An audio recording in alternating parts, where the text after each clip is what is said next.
This is the 100th episode of Pokémon Horizons, and it shows. This isn't just another chapter in the story, it's a celebration, a tribute to everything this series represents. The journey it's taken us on, the bonds it's explored, the characters we have followed, and the rich story it's steadily woven across 2 years of growth, conflict, and heart.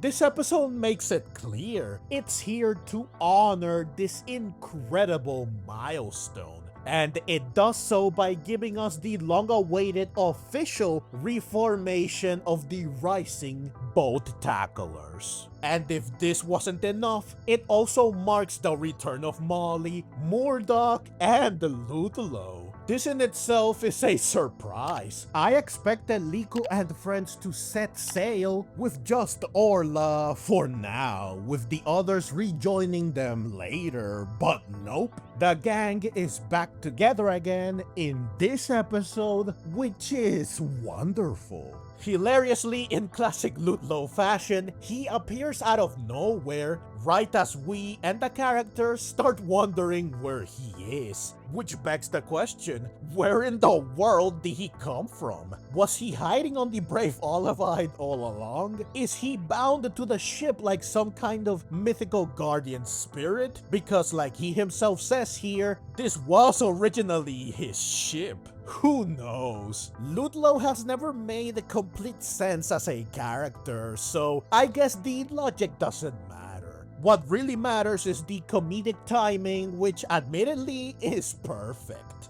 Though one thing does stand out. Orla claims she couldn't reach Ludlow like she did with Mollie and Murdock because he doesn't have a smartphone, but we've seen him use one in previous episodes. So either the writers forgot, Orla assumed he didn't own one based on the stereotype that old people aren't tech savvy, or she just had no idea he owned one.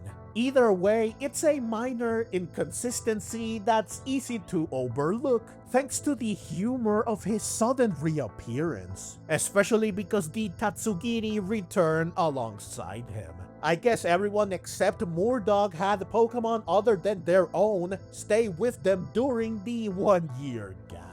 Now, speaking of reaching out to Mollie and Murdock, like they hinted at in their respective episodes, they were ready to answer the call once the Rising Bolt Tacklers were officially reformed, complete with their airship.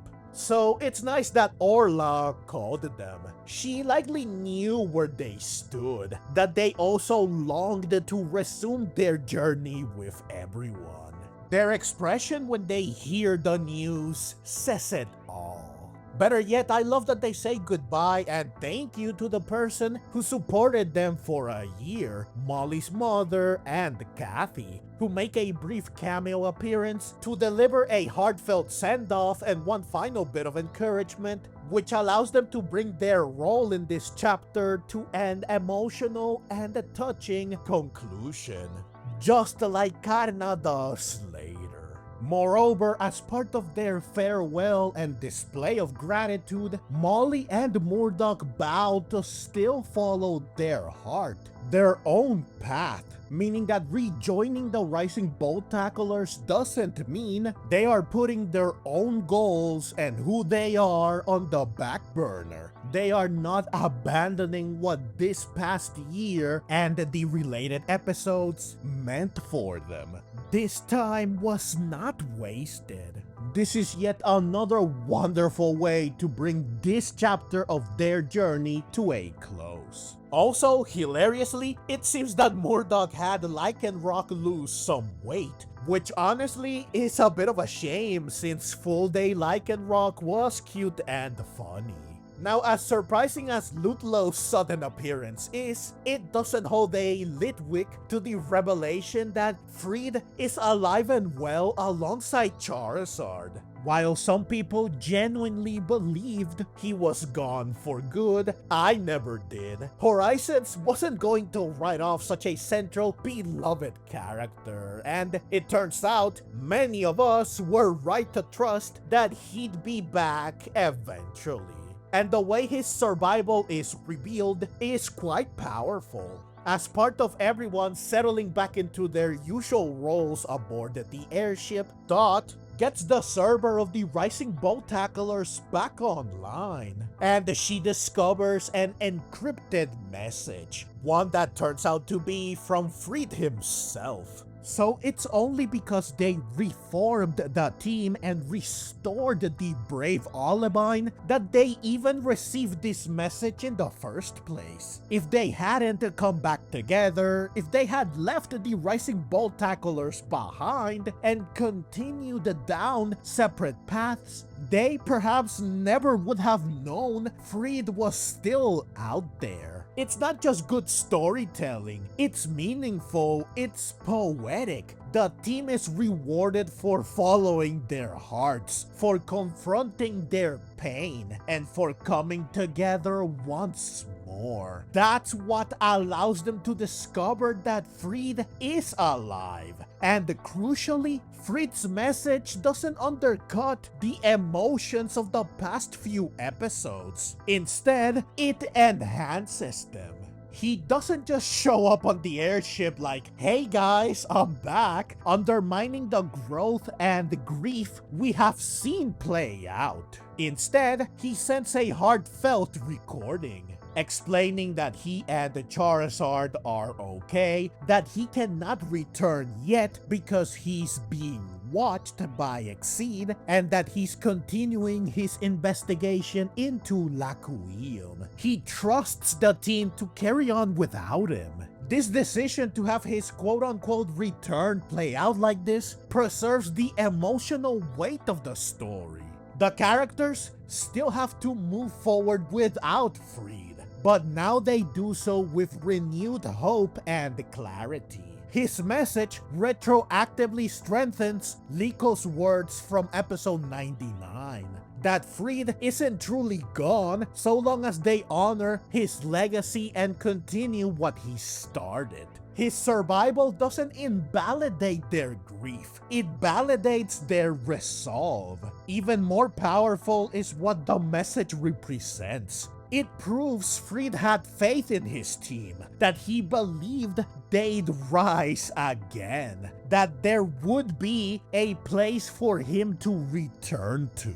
And now, because they have reunited and reclaimed their identity, that belief is fulfilled. It's brilliant storytelling with deep emotional resonance. Speaking of emotional resonance, Orla's arc continues beautifully in this episode. Her decision to rejoin the Rising Bolt Tacklers feels completely earned. It builds directly on the groundwork laid in episode 99, which saw her just beginning to process her grief and rediscover the will to move forward. That episode left her on the edge of healing.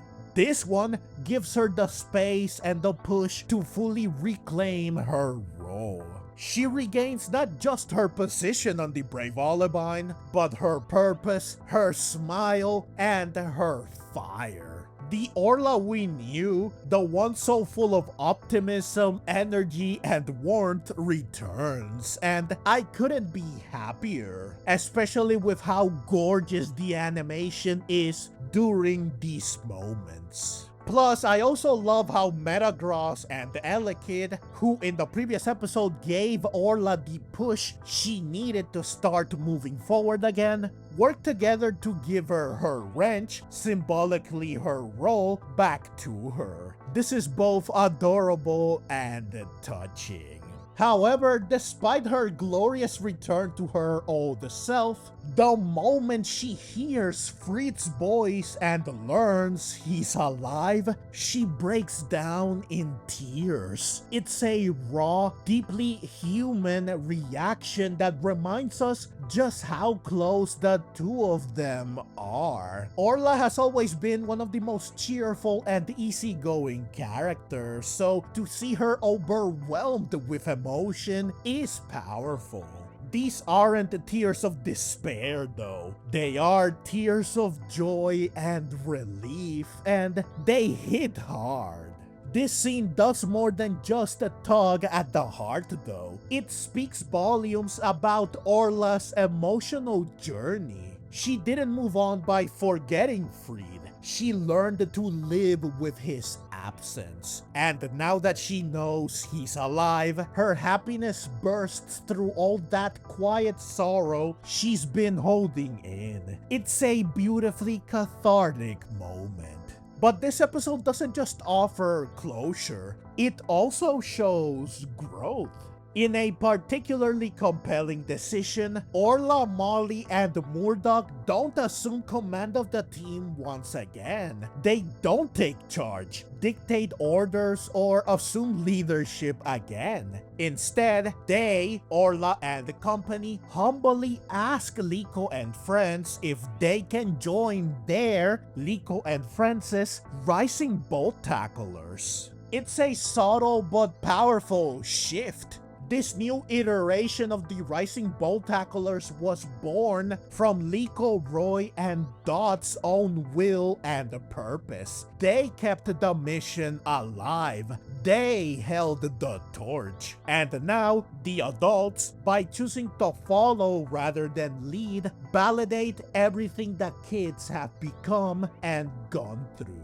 It's a clear and powerful recognition of just how much they've grown.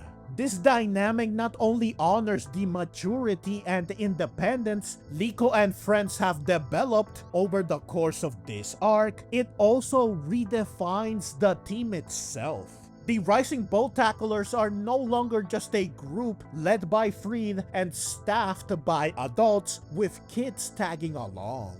They are a true intergenerational team now, built on mutual respect and a shared purpose. It's evolution, both literal and symbolic. The sense of legacy and continuity comes through loud and clear. When the Brave Olivine takes flight again, the moment is underscored by the return of Heart-Pounding Diary, the series' very first opening theme, which is surprisingly quite nostalgic, even though it's only been 2 years. It's the perfect callback to the beginning of the series, a reminder of how far we've come and how much has changed. It's celebratory, nostalgic, and invigorating all at once. A perfect musical cue for a perfect turning point. And then there's Karna. Her role in this 2-part mini-arc has been quiet but impactful. She was exactly the person Orla needed during her time of grief. Steady, kind, thoughtful, and supportive. This episode brings her role to a gentle, heartfelt close. She and Orla part ways with mutual gratitude and clear affection. Orla thanks her for taking her in and, in a touching gesture, gives Karna a Pokeball she made. A callback to episode 29, where Karna gave Orla a Pokeball she made for her. A Pokeball that was fittingly shown briefly in the previous episode. A symbol of their friendship that now goes both ways, with the design of each Pokeball cleverly and beautifully representing the person who made it. Karna's praise of Orla's handiwork and Orla's reaction to it, smiling while blushing, are both adorable, sweet, and telling. It's a quiet, meaningful farewell, one that adds a personal layer of closure to Orla's journey. Now, while the real emotional meat of this episode lies in the aftermath of the battle itself is still worth examining, both for what it does and for what it represents. From a purely technical perspective, it isn't exactly an all-time great in terms of animation or pacing. It suffers from the same sluggishness and lack of intensity that has plagued many of this arc's battles. But what it lacks in flair, it makes up for in thematic purpose and narrative consequence. This isn't just a fight for victory. It's a fight that reveals, reinforces, and redefines. First and foremost, it gives Orla a wake-up call. Seeing the kids in danger and witnessing firsthand the damage the strong spheres can do reminds her that Friede wouldn't stand idly by. He would act, he would fight, he would protect, and she should do the same. It's one of the key things that pushes her to finally step forward again. Second, the battle further exposes the twisted reality of strong spheres. We've already seen the damage they cause, how they override the bond between trainer and Pokemon, how they make Pokemon act independently and aggressively.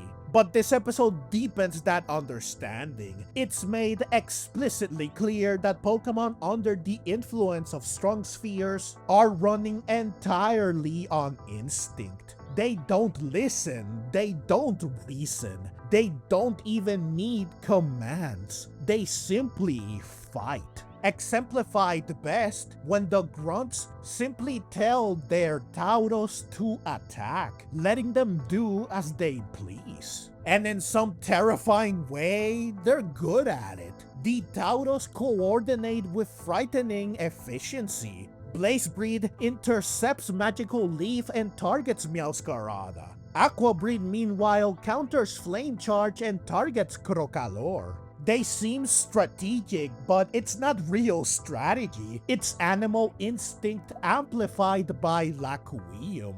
They've been turned into tools of destruction, no longer partners in a shared battle, but weapons running wild. It's disturbing and it's brilliant because ultimately that becomes their downfall. Their predictability, their adherence to instinct leaves them vulnerable to manipulation.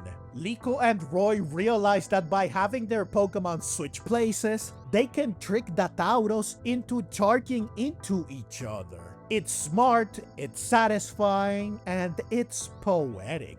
This isn't just a tactical victory, it's symbolic.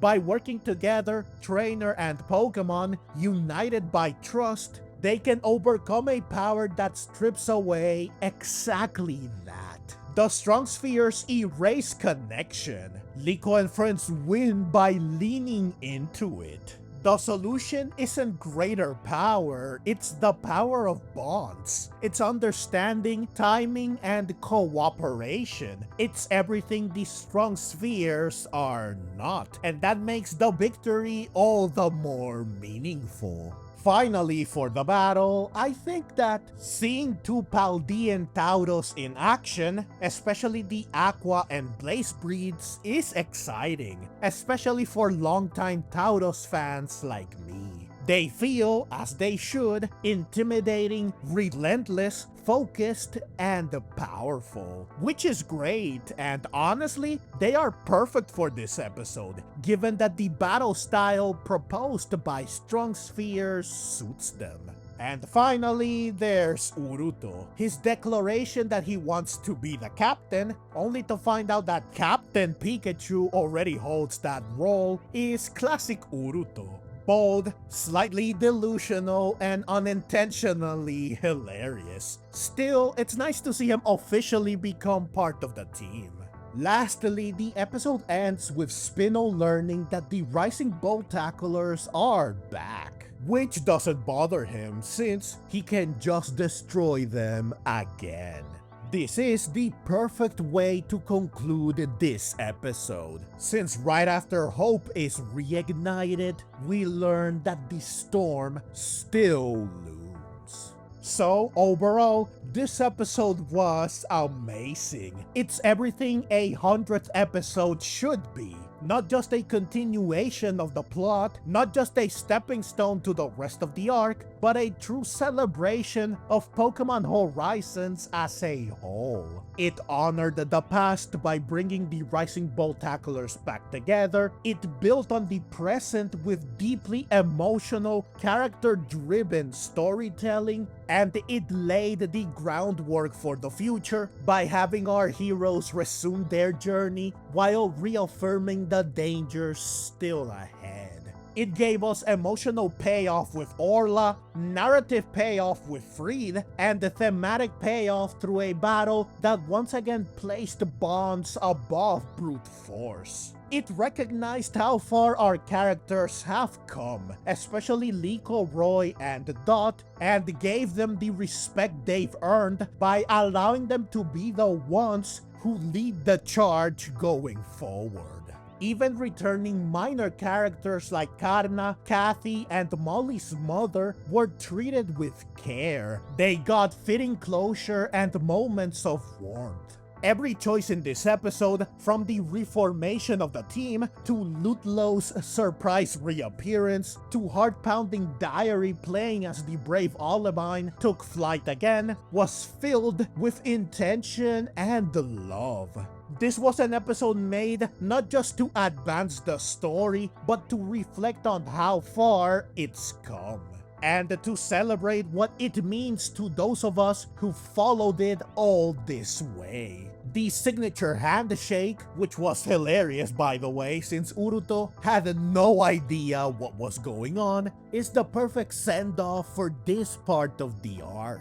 It clearly says to us that the journey continues. The spirit of adventure is alive, the Rising Boltaclers are back, and so is the Pokémon Horizons we know and love.